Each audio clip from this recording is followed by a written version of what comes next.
The rain had been falling since dawn, a soft, steady curtain that blurred the rows of white headstones into a pale horizon. Admiral Rebecca Hale stood still before one grave, her uniform coat darkened by the drizzle, her cap held tightly in both hands. She had visited this place many times, but today felt heavier. Maybe it was the anniversary. Maybe it was the silence. Or maybe it was the ache that never truly left after burying a child. Her daughter, Lieutenant Emily Hale, had loved the sea, loved service, loved life with a fierce kind of joy that seemed impossible to extinguish. Yet here she was, reduced to a name etched in stone. Rebecca knelt slowly, brushing away wet leaves, her lips trembling as she whispered words she had said 100 times before. Apologies, memories, promises she could never keep.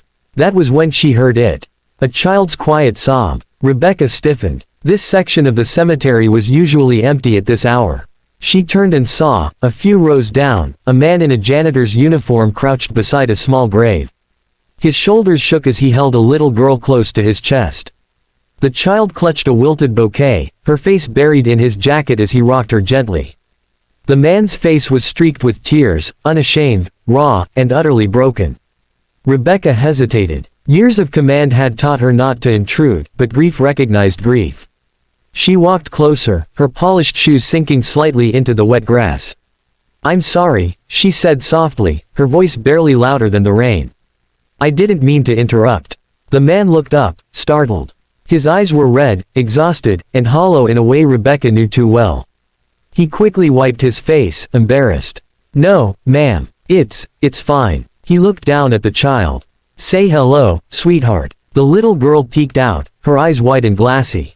"Hi," she whispered. "I'm Rebecca," the Admiral said gently, kneeling so she was level with them.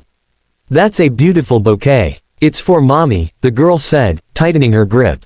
The words landed like a weight on Rebecca's chest. She nodded slowly. "Your mommy must have been very special." "She was," the man said, his voice breaking. "She worked here, took care of the grounds. Died last year. Got sick real fast." He swallowed hard. "I clean the buildings now.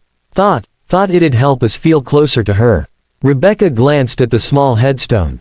A name, a date, a life cut short. Different details, same ending. "My daughter is here too," Rebecca said, gesturing behind her. "She was Navy. Like me." The man's eyes widened slightly as he noticed the insignia on her coat. "I'm sorry, ma'am. I didn't know." "You didn't need to," she replied. "Loss doesn't care about rank." The child shifted in his arms. "Daddy cries a lot," she said matter-of-factly. "But he still makes pancakes."